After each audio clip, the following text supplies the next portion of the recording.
नमस्कार, आप देख रहे हैं आज तक। आपके साथ मैं हूं अंजना ओम कश्यप। सत्ता के समानांतर विरोध की लहर चलती है, लेकिन सत्ता के पक्ष में अगर कोई लहर चले और उसकी रफ्तार दिन पर दिन तेज होती चली जाए, ऐसा होना अपने आप में एक अनहोनी है। लेकिन इस अनहोनी को होनी में बदल देते हैं प्रधानमंत्री नरेंद्र मोदी। जी हां, इंडिया टुडे के सर्वे मूड ऑफ द नेशन में इस देश के लोगों ने जिस तरह प्रधानमंत्री नरेंद्र मोदी पर अपना विश्वास जताया है, उसमें सारे पूर्व प्रधानमंत्रियों पर पीएम मोदी का कद काफी बड़ा दिखता है। अगर आज चुनाव हो जाए तो प्रधानमंत्री के विजय रथ को रोकने वाला कोई देश में दिखता ही नहीं।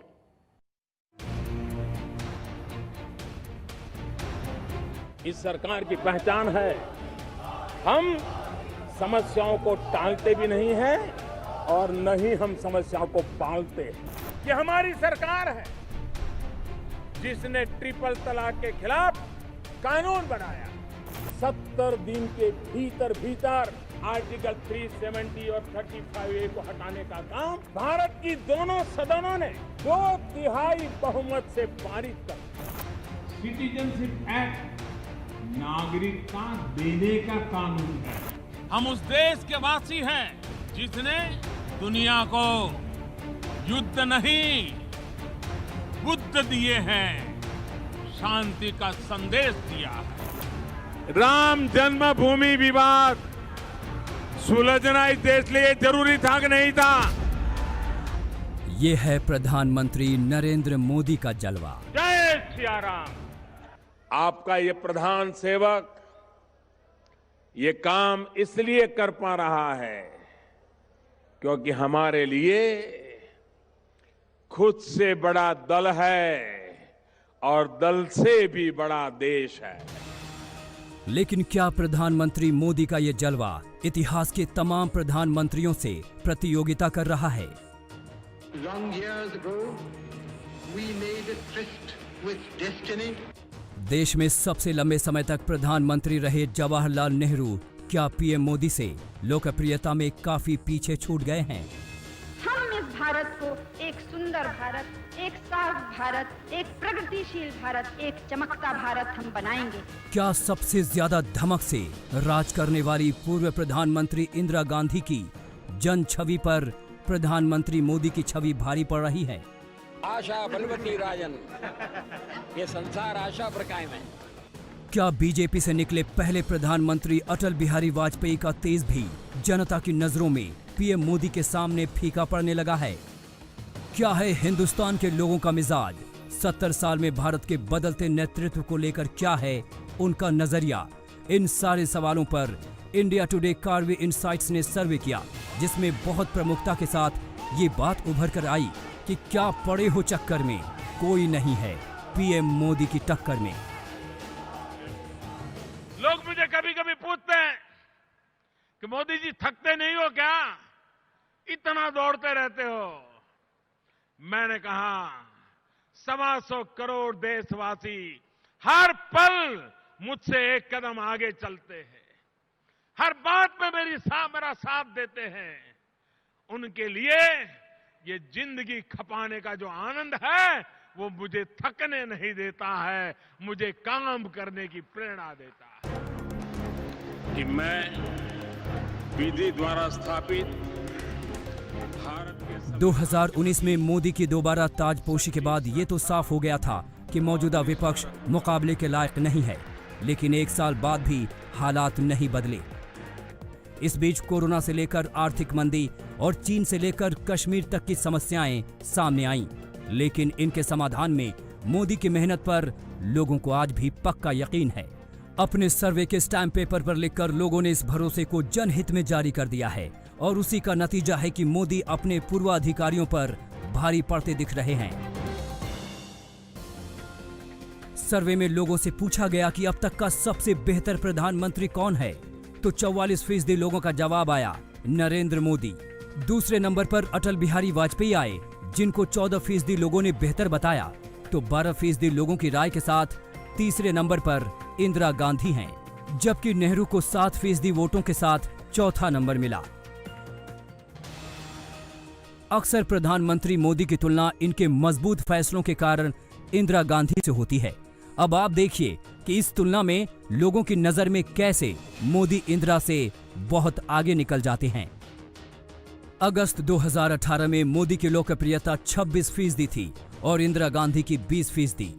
अगस्त 2019 में मोदी की लोकप्रियता बढ़कर 37% हो गई और इंदिरा की 14%, जबकि इस अगस्त में मोदी 44% लोगों की पसंद बन गए और इंदिरा 12% की। सबसे बड़ा ऐतिहासिक विषय है कि गांधी परिवार, ये जो आपने दिखाया है आंकड़े, इसमें 2 प्रधानमंत्री गांधी परिवार के हैं और 1 प्रधानमंत्री गांधी परिवार का नियुक्त किया हुआ प्रधानमंत्री है। आप देखिए उनका ग्राफ कंबाइन, तीनों का कंबाइन करने पर भी प्रधानमंत्री नरेंद्र मोदी जी का ग्राफ उससे ऊपर जा रहा है। यह अपने आप में बहुत कुछ कहता है। देखिए, और आपने जब जनता से सवाल पूछा कि मोदी जी का सबसे अच्छा विषय क्या लगा, जो लोगों ने भ्रष्टाचार के ऊपर कहा है, मूड वर्सेस लूट। एक तरफ जनता का मूड इसलिए अच्छा है क्योंकि जो लूट वाली सरकार थी 70 वर्षों तक जिन्होंने लूट तंत्र चलाया था, वो लूट तंत्र आज बंद हुआ है। कि हो पाँव में जिसके ताकत वो चल के रहता है, दुश्मन लाख गिराए संभल के रहता है, हो जिस चराग में शिद्दत लौ जलाने की, हवाएं लाख बुझाएं वो जल के रहता है। कि वो आरबीआई का सर्वे नहीं देखेंगे जो ये कह रहा है कि लोगों का सरकार पे विश्वास सबसे कम है और असुरक्षा का भाव सबसे ज्यादा है देश में 73 साल में, ये आरबीआई का सर्वे कहता है। लोकप्रियता के इस शिखर पर जब प्रधानमंत्री मोदी खड़े हैं तो आपके ज़हन में ये सवाल उठ सकता है कि आज अगर चुनाव हो जाए तो किसको कितनी सीटें और कितने वोट मिलेंगे। अगर आज चुनाव हो जाए तो इंडिया टुडे के सर्वे के मुताबिक एनडीए को 316, यूपीए को 93 और अन्य को 134 सीटें मिल सकती हैं। अगर गठबंधन की जगह दलों की बात करें तो आज बीजेपी को 283, कांग्रेस को 49 और अन्य को 211 सीटें मिल सकती हैं। वोट की बात करें तो आज एनडीए को 42% वोट, यूपीए को 27% और अन्य को 31% वोट मिल सकते हैं। देखिए, सबसे बड़ी बात है कि हमारे प्रधानमंत्री का नेतृत्व और हम लोग उनकी अगुवाई में टीम में काम करते हैं, इस बात को समझिए। और मैं अटल बिहारी वाजपेयी की सरकार में भी मंत्री रहा हूं, हम लोग के नेता थे, अभिभावक थे, बहुत कुछ सीखा। लेकिन जितना हमारे प्रधानमंत्री नरेंद्र मोदी जी स्वयं मेहनत करते हैं और जितना उनके 14 साल मुख्यमंत्री और अभी और जितना वो अंदर गहराई तक जाकर के निर्णय करते हैं देश हित में और हम लोग से काम कराते हैं, तो अपने आप में बहुत बड़ी बात है। देश का मिजाज बताता है कि हर मुश्किलों के बावजूद देश के लोगों को किसी एक नेता पर एतबार है तो वो है प्रधानमंत्री मोदी। इसलिए आज भी मोदी प्रधानमंत्री पद के लिए लोगों की निर्विवाद रूप से पहली पसंद हैं और इसमें भी उनकी लोकप्रियता बढ़ी है। लोगों से पूछा गया कि वो अगला प्रधानमंत्री किसे चुनना चाहते हैं तो 66% ने मोदी का नाम लिया, जबकि दूसरे नंबर पर आने वाले राहुल गांधी को 8% लोग पसंद करते हैं। बीजेपी में मोदी के बाद लोगों की पसंद में 4% लोगों के साथ अमित शाह हैं तो 3% के साथ योगी आदित्यनाथ। आपके जेब में थोड़ा बहुत पैसा बचने लगा कि नहीं बचने लगा? आपका फायदा हुआ कि नहीं हुआ? अब हमारे विरोधी लोग कहते हैं कि ये तो मोदी नसीब वाला है इसलिए हुआ है। अब मुझे बताइए, आपको नसीब वाला चाहिए कि कम नसीब चाहिए? चलो भाई, मान लिया नसीब वाला है, लेकिन रुपया तो आपकी जेब में बचा ना। अगर मोदी का नसीब देश की जनता के काम आता है तो इससे बढ़िया नसीब की बात क्या होती है। लोकतंत्र में लोगों का विश्वास ही नेता की सबसे बड़ी पूंजी होती है और वो पूंजी बनती है नेता के कामकाज से। आज आलम यह है कि प्रधानमंत्री मोदी के काम से लोग गदगद हैं। जब लोगों से पूछा गया कि प्रधानमंत्री मोदी का कामकाज कैसा है, 30% लोगों ने उत्कृष्ट, 48% लोगों ने कहा अच्छा, 17% लोगों ने कहा औसत और 5% लोगों ने कहा खराब। अगर पिछले साल से तुलना करें तो मोदी का ग्राफ बढ़ा है। सत्ता की लहरों पर सवार किसी प्रधानमंत्री के लिए लोकप्रियता की ऐसी लहर दुर्लभ होती है, लेकिन इतिहास के कंगूरे पर प्रधानमंत्री मोदी ने अपने जलवे को लहरा दिया है। आज तक ब्यूरो।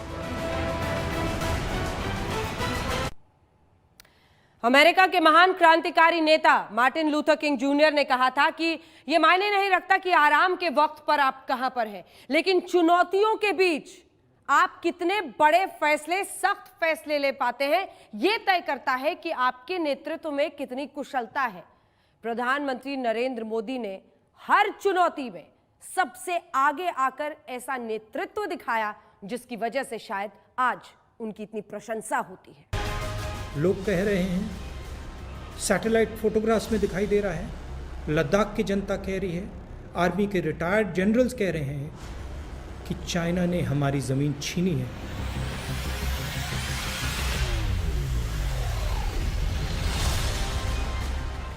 चीन के धोखे और साजिश पर विपक्ष ने कहा कि सरकार नाकाम। जवाब में खुद प्रधानमंत्री नरेंद्र मोदी ने कहा कि सब झूठ। लद्दाख में हमारी सीमा में न कोई आया है न घुसा है, न ही कोई घुसा हुआ है। तो सवाल है कि देश का मिजाज इन आरोपों और सफाई पर क्या बना है। ऐसे में इंडिया टुडे कार्वे इनसाइट्स के सर्वे में पूछा गया कि चीन के साथ तनाव को भारत ने कैसे निपटा। इस पर 69% लोगों ने माना कि मोदी सरकार ने चीन को मुंहतोड़ जवाब दिया, जबकि 15% ने माना कि सरकार मुंहतोड़ जवाब देने में नाकाम रही। वहीं 9% लोग मानते हैं कि सरकार ने लोगों से जानकारी छुपाई है। वहीं 7% लोगों को कुछ पता नहीं है। विस्तारवाद का युग समाप्त हो चुका है। ये युग विकासवाद का है। तेजी से बदलते हुए समय में विकासवाद ही प्रासंगिक है। विकासवाद के लिए ही अवसर है और विकासवाद ही भविष्य का आधार भी है।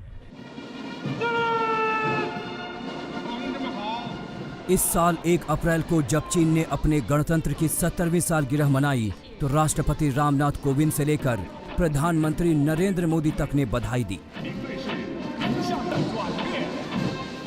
इत्तफाक देखिए कि 70 साल पहले चीन को मान्यता देने वाला भारत पहला गैर कम्युनिटी देश था, लेकिन चीन ने बार बार धोखा दिया, आक्रमण किया।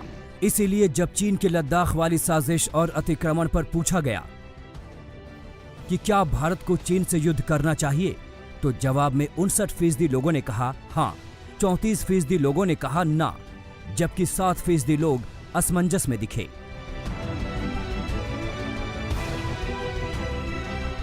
चीन ने भारत की दोस्ती को तब कलंकित किया जब 1962 में धोखे से हमला कर दिया। वो चालबाजी आज भी कायम है। तो सवाल है कि आज चीन से युद्ध हो जाए तो क्या होगा। जब सर्वे में लोगों से पूछा गया कि दोनों देशों की सैन्य ताकत कैसी है, तो 72% लोगों ने माना कि युद्ध हुआ तो हिंदुस्तान जीतेगा, जबकि 9% लोगों ने माना है कि चीन को हराया नहीं जा सकता। 10% लोग युद्ध को सही नहीं मानते, जबकि 9% लोगों की कोई राय नहीं है। अगर युद्ध में जीत की आशा लोगों में जगी है तो इसलिए कि भारत ने अपनी सैनिक ताकत बढ़ा ली है। हमारा चरित्र रहा है कि हमने दुनिया के किसी भी देश के स्वाभिमान पर चोट पहुंचाने की कभी कोशिश नहीं की। लेकिन यह भी मैं कह देना चाहता हूं 2 टूक शब्दों में, यदि कोई दुनिया की ताकत हमारे स्वाभिमान पर चोट पहुंचाने की कोशिश करेगी तो उसे किसी भी सूरत में हम बर्दाश्त नहीं करेंगे। उसका हम मुंहतोड़ जवाब देने के लिए भी तैयार रहेंगे। चीन से ताजा गतिरोध से भारत की विदेश नीति को कसौटी पर कसा जा रहा है। विपक्ष कहता है कि विदेश नीति फेल हो गई, सरकार कहती है कि सब सही है। ऐसे में जब लोगों से पूछा गया कि लद्दाख में गतिरोध के लिए कौन जिम्मेदार है, तो 47% ने चीन की आक्रामक नीति को जिम्मेदार ठहराया। 30% भारत की दोषपूर्ण विदेश नीति को, 11% ने इसे खुफिया तंत्र की नाकामी बताया, तो 12% लोगों ने राय नहीं बताई। जब चीन के साथ दोस्ती को प्रगाढ़ बनाने के लिए प्रधानमंत्री मोदी ने कारोबारी दस्तावेज खोल दिए थे, वैसे समय चीन की सरहद पर गद्दारी के बाद सवाल उठा कि क्यों न चीन की जेब में छेद कर दिया जाए। प्रधानमंत्री मोदी ने आत्मनिर्भर भारत का नारा उछाल दिया। लोकल के लिए वोकल बनना है, 21वीं सदी भारत की हो, ये हम सभी की जिम्मेदारी भी है। 21वीं सदी भारत की सदी बनाने का हमारा दायित्व आत्मनिर्भर भारत के प्रण से ही पूरा हो। भारत ने चीन के ऐप्स पर पाबंदी लगाई तो हमने लोगों से जानना चाहा कि क्या कॉन्ट्रैक्ट और ऐप पर बैन चीन को सही जवाब है। इस पर 91% लोगों ने इसे सही बताया, जबकि 7% इस फैसले को गलत बता रहे हैं। लेकिन चीनी सामान बैन होने पर क्या लोग महंगी चीजें खरीदेंगे? इस पर 67% ने हाँ में जवाब दिया। पहले चीन से कोरोना आया और फिर लद्दाख में LAC पर धोखे का खेल। इसमें प्रधानमंत्री मोदी के सीमा विवाद पर उठाए गए कदम को जनता सही ठहरा रही है। आज तक ब्यूरो। माता की जय, भारत माता की जय, भारत माता की जय। मुश्किलों की आहट को भांप लेना किसी कुशल नेतृत्व की एक अहम पहचान होती है। जिस वक्त कोरोना की महामारी को दुनिया काफी हल्के में ले रही थी, उसी वक्त प्रधानमंत्री नरेंद्र मोदी ने उसकी रोकथाम के लिए हर जरूरी कदम उठाए। यह सही है कि आज कोरोना बहुत तेजी से देश में बढ़ रहा है, लेकिन शुरुआत में ही इस पर नियंत्रण के उपाय जिस तरह से देश में प्रधानमंत्री ने उठाए, आज हालात बहुत बुरे हो सकते थे। प्रधानमंत्री मोदी के निर्णय पर लोग भी अपनी सहमति की मुहर लगा रहे हैं।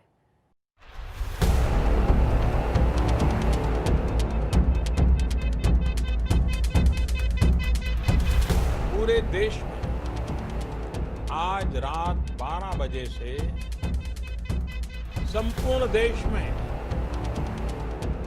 संपूर्ण लॉकडाउन होने जा रहा है।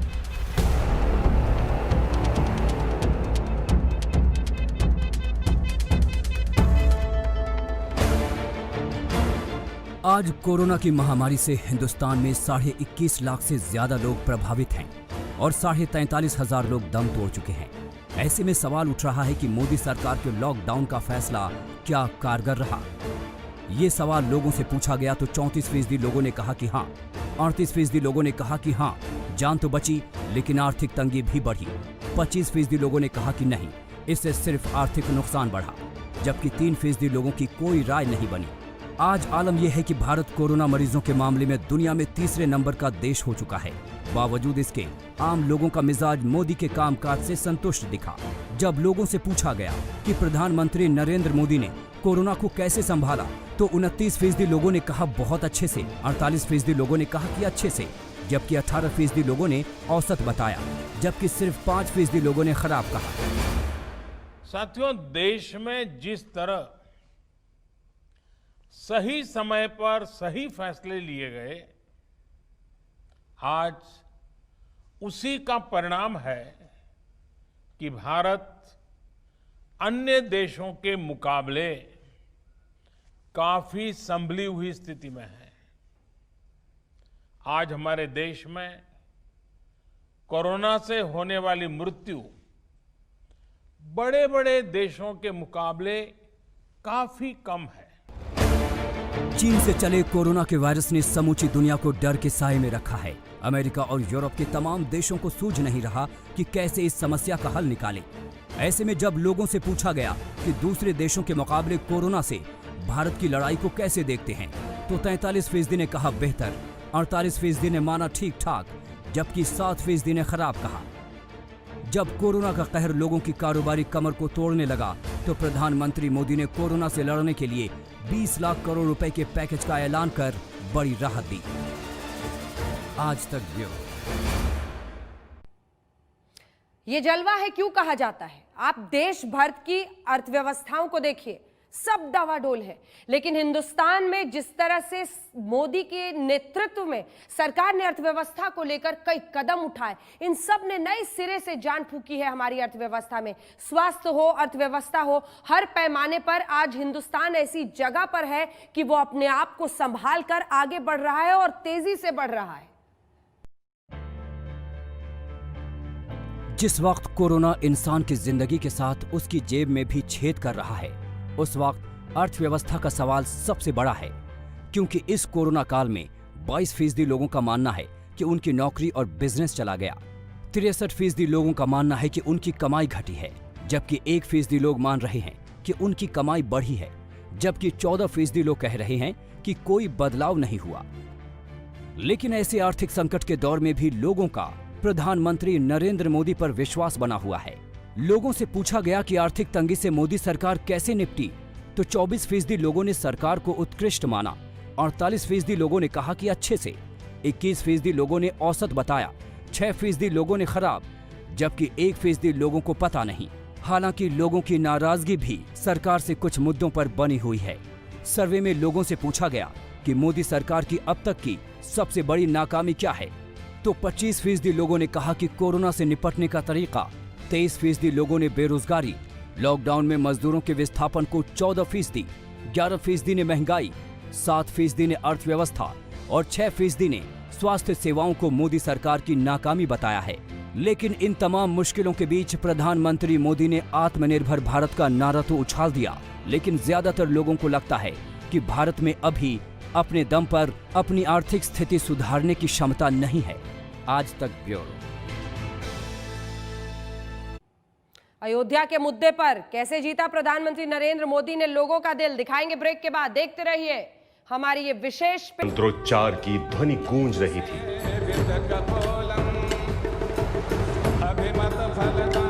और इसी के साथ देश में इतिहास बदल रहा था।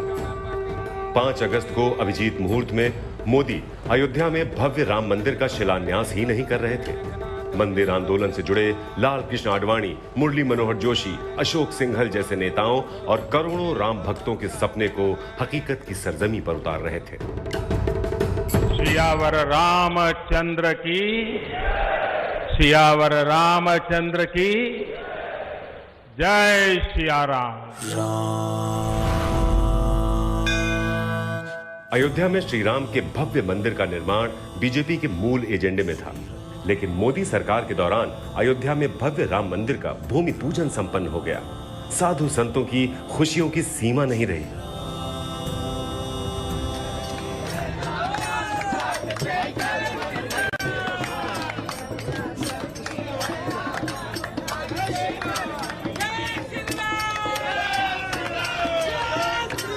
और आना बड़ा स्वाभाविक भी था, क्योंकि राम काज किनु बिनु मोहि कहां विश्राम। बरसों से टाट और टेंट के नीचे रहे हमारे रामलला के लिए अब एक भव्य मंदिर का निर्माण होगा। अयोध्या में राम मंदिर के भूमि पूजन का यह अवसर आया तो कानून के जरिए।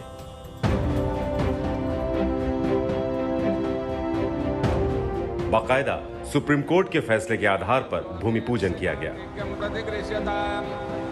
लेकिन अयोध्या में राम मंदिर बनने की नौबत आई, इसका श्रेय भी देशवासियों ने मोदी सरकार को ही दिया। इंडिया टुडे कार्वी इनसाइट्स के सर्वे में पूछा गया कि मोदी सरकार के कार्यकाल के दौरान सबसे अहम फैसले कौन से रहे, तो 13% देशवासियों ने कहा कि अयोध्या में राम मंदिर पर सुप्रीम कोर्ट का फैसला सबसे अहम रहा। सर्वे में मोदी सरकार के दौरान सभी फैसलों में नंबर 2 पर रहा अयोध्या विवाद पर फैसला। 2019 लोकसभा चुनाव से पहले ही साधु संतों ने अयोध्या में राम मंदिर की मांग तेज कर दी थी। आरएसएस ने भी मंदिर मुद्दे को हवा दे दी थी। सरकार से भी कह दिया था कि अगर कोर्ट से फैसला नहीं आता तो सरकार कानून बनाकर मंदिर का निर्माण करवाए। राम जन्मभूमि पर शीघ्रतापूर्वक राम मंदिर बनना चाहिए और हम कहते हैं कि सरकार कानून बनाए, कानून बनाकर मंदिर बनाए। 2019 लोकसभा चुनाव में मोदी की अगुवाई में बीजेपी को प्रचंड बहुमत मिला। इसके साथ ही मोदी सरकार ने राम मंदिर के लिए कदम आगे बढ़ा दिया। उधर सुप्रीम कोर्ट में भी अयोध्या विवाद के लिए हलचल तेज हो गई। 8 मार्च 2019 को सुप्रीम कोर्ट ने इस मामले में मध्यस्थता पैनल का गठन कर दिया, लेकिन मध्यस्थता पैनल विवाद का हल निकालने में नाकाम हो गया। 6 अगस्त 2019 से सुप्रीम कोर्ट में अयोध्या मामले की रोजाना सुनवाई शुरू हुई। 16 अक्टूबर 2019 को अयोध्या मामले की सुनवाई पूरी हो गई। फैसला सुरक्षित रख लिया गया। सुप्रीम कोर्ट ने 9 नवंबर 2019 को अयोध्या की विवादित जमीन रामलला विराजमान को देने का आदेश सुनाया था। साथ ही केंद्र सरकार को मंदिर निर्माण के लिए ट्रस्ट बनाने का आदेश दिया था। 6 फरवरी 2020 को मोदी सरकार ने श्री राम जन्मभूमि तीर्थ क्षेत्र ट्रस्ट का गठन कर दिया। 25 मार्च 2020 को 28 साल बाद रामलला टेंट से निकलकर फाइबर के मंदिर में शिफ्ट हुए।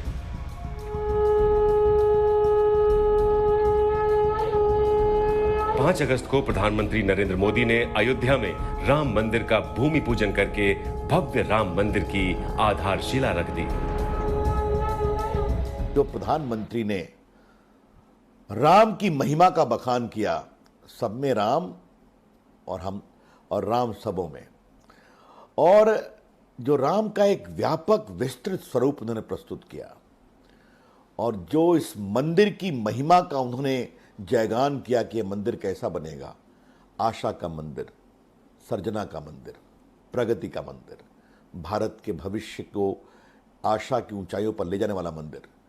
तो ये सब एक प्रकार से दूरदर्शी नेता की तरह जो उन्होंने भाषण दिया। जिस समय वो दंडवत लेटे वो रामलला के सामने, तो वो बड़ा ही भावुक क्षण था। आज का भूमि पूजन एक सिंबल ऑफ इंडिया है।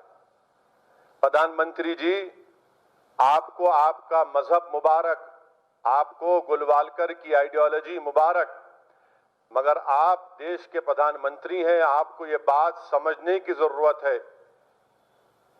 कि देश का सिंबल ना कोई मंदिर हो सकता है, ना कोई मस्जिद हो सकती है। हालांकि विपक्ष ने अयोध्या की पूजा में भाग लेने के लिए प्रधानमंत्री मोदी का विरोध भी किया। अयोध्या में राम मंदिर का रास्ता भले ही सुप्रीम कोर्ट के फैसले से ही खुला हो, भले ही विपक्ष मोदी की राम आराधना पर सवाल उठा ले, लेकिन मोदी राज में राम मंदिर के मसले का फैसला हो गया, भूमि पूजन हो गया, करोड़ों राम भक्तों के हृदय में मोदी की अमिट छाप पड़ गई। आज तक ब्यूरो। प्रधानमंत्री नरेंद्र मोदी ने जो वादा किया उसे निभाया। अनुच्छेद 370 का जम्मू कश्मीर से हटना, कहा तो कहा जाता था कि अगर ऐसा सख्त कदम सरकार उठाती है तो कश्मीर की बर्फीली फिजाओं में आग लग जाएगी। लेकिन आज 1 साल हो गया, पिछले साल अगस्त के ही महीने में हटाया गया था अनुच्छेद 370। आप खुद जाकर देखिए, परिस्थितियां शांतिपूर्ण है।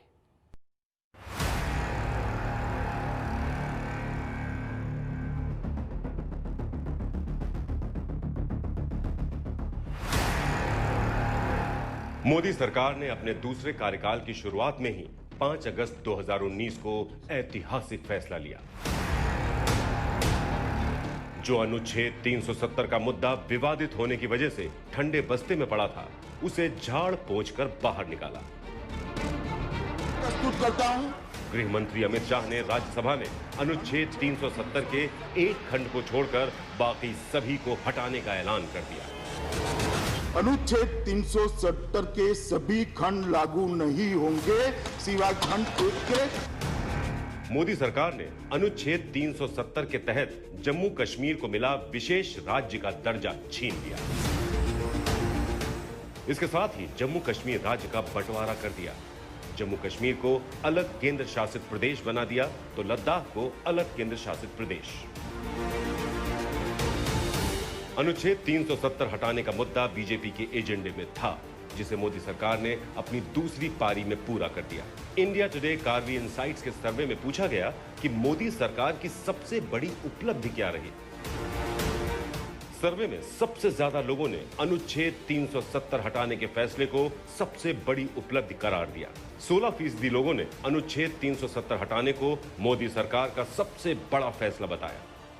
चाहे वो 370 को समाप्ति हो, आज कश्मीर भारत का अंग है और रहेगा, और वहां के विकास की पूरी चिंता हो रही है और होगी, और आतंकवादियों के खिलाफ सख्त कार्रवाई हो रही है। कश्मीर से आर्टिकल 370 हटाने पर विपक्ष ने हंगामा काट दिया। उधर कश्मीर में हालात काबू करने के लिए धारा 144 लगा दी गई। इंटरनेट और मोबाइल सेवाएं बंद कर दी गई। फारूक अब्दुल्ला, उमर अब्दुल्ला, महबूबा मुफ्ती समेत तमाम नेताओं को नजरबंद कर दिया गया। President, I can tell you that right now, you will have the prayers of over 1 billion people if you can mediate and resolve this issue. Pakistan इस फैसले से बौखला उठा। अमेरिका से लेकर यूनाइटेड नेशन तक में गुहार लगाई, लेकिन उसकी एक न सुनी गई। उल्टे मोदी ने इस मुद्दे पर विश्व के तमाम देशों को अपने पक्ष में कर लिया।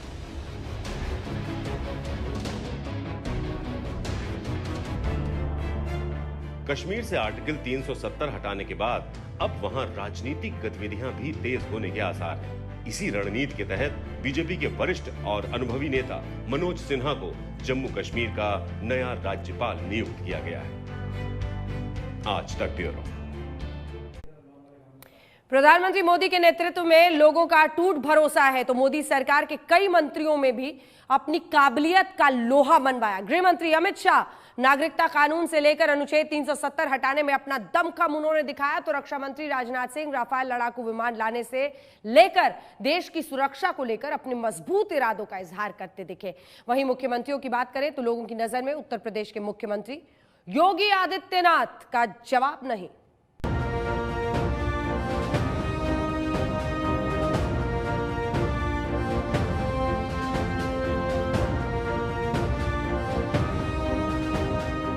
उत्तर प्रदेश के मुख्यमंत्री योगी आदित्यनाथ प्रधानमंत्री नरेंद्र मोदी के खास सिपह सालार। योगी आदित्यनाथ अपने सख्त फैसलों के लिए जाने जाते हैं। यूपी में कोरोना को कंट्रोल करने को लेकर योगी का ग्राफ तेजी से बढ़ा, तो अयोध्या में राम मंदिर के भूमि पूजन में मोदी के बाद लोगों को सिर्फ योगी आदित्यनाथ याद रहे।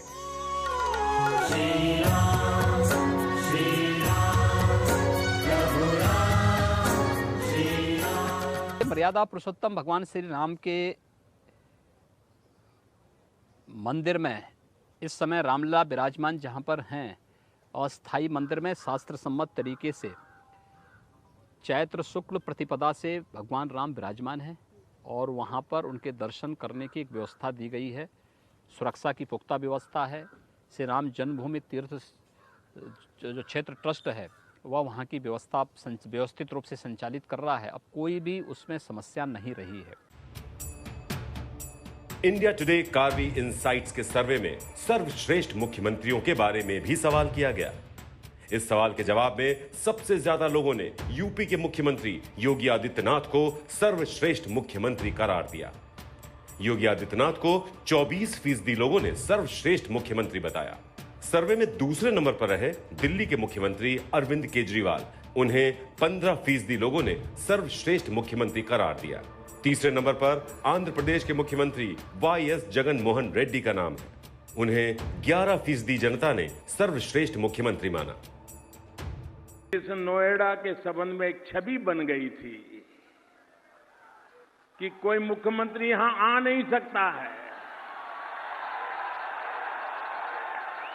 उस मिथक को योगी जी ने बिना बोले अपने आचरण से सिद्ध कर दिया कि ये सब मान्यताएं गलत होती हैं।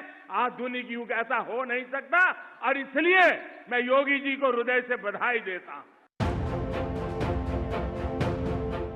इंडिया टुडे कार्वी इनसाइट्स के सर्वे में मोदी के टॉप 10 मंत्रियों के बारे में भी जनता की राय ली गई। इस सर्वे में जनता ने जो जवाब दिया उसके मुताबिक मोदी के मंत्रियों में पहले नंबर पर हैं गृह मंत्री अमित शाह, जिन्हें 39% जनता ने मोदी सरकार का बेस्ट परफॉर्मिंग मंत्री माना। दूसरे नंबर पर हैं रक्षा मंत्री राजनाथ सिंह, जिन्हें 17% जनता ने बेस्ट परफॉर्मर बताया। तीसरे नंबर पर भूतल परिवहन मंत्री नितिन गडकरी का नाम आता है, जिन्हें 10% जनता ने सर्वश्रेष्ठ मंत्री बताया। चौथे नंबर पर वित्त मंत्री निर्मला सीतारमण हैं, उन्हें 9% जनता ने बेस्ट परफॉर्मर बताया। पांचवें नंबर पर रविशंकर प्रसाद हैं, जिन्हें 3% जनता ने सर्वश्रेष्ठ मंत्री बताया। तो ये टीम मोदी ही प्रधानमंत्री मोदी की सबसे बड़ी ताकत है। मोदी की टीम अनुभवी है, तेजी से फैसले लेने में माहिर है, तो तकनीकी रूप से भी काफी दक्ष है। आज तक ब्यूरो। हम रुक रहे एक ब्रेक के लिए, लेकिन ब्रेक के बाद प्रधानमंत्री मोदी के बढ़ते सियासी असर में कैसे निस्तेज होती जा रही है कांग्रेस, दिखाएंगे ब्रेक के बाद। देखते रहिए, ये है जलवा। और ये जलवा यूं ही नहीं कायम हुआ है। प्रधानमंत्री नरेंद्र मोदी के बारे में कहा जाता है कि वो जबरदस्त मेहनत करते हैं और अपने मंत्रियों से भी ऐसी ही उम्मीद करते हैं, और इसीलिए शायद सरकार उनके नेतृत्व में हर वक्त नए कदम उठाता हुआ, नए फैसले लेता हुआ आगे बढ़ता चला जा रहा है। दूसरी तरफ कांग्रेस पार्टी, उसकी दिशाहीनता ही शायद इनका रास्ता और आसान बना देती है। प्रधानमंत्री एक शब्द नहीं कहते, पार्लियामेंट में खड़े होने से डरते हैं। इसको समझने में देर लगेगी। नरेंद्र मोदी की अगुवाई में एनडीए सरकार 6 साल पूरे कर चुकी है। सरकार का दूसरा कार्यकाल चल रहा है। मोदी की कामयाबी ये भी है कि उनके आगे विपक्ष की ताकत छिन्न भिन्न हो गई है। विपक्षी पार्टियां एकजुट नहीं हो पा रही हैं, तो बीजेपी अपने कांग्रेस मुक्त भारत के संकल्प पर आगे बढ़ रही है। कांग्रेस की दिक्कत यह है कि उसका हर दाव उल्टा पड़ता जा रहा है।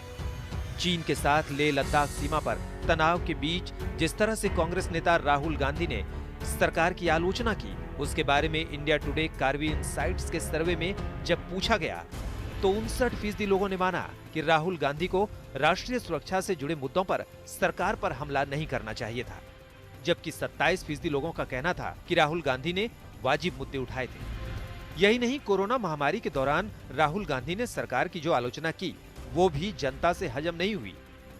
38% लोगों ने माना कि राहुल गांधी ने सरकार पर आधारहीन आरोप लगाए हैं। 25% लोगों ने माना कि राहुल ने सही सवाल उठाए हैं, जबकि 23% लोगों का कहना था कि राहुल अपनी पब्लिसिटी चाहते थे, इस नाते ऐसे सवाल उठाए थे।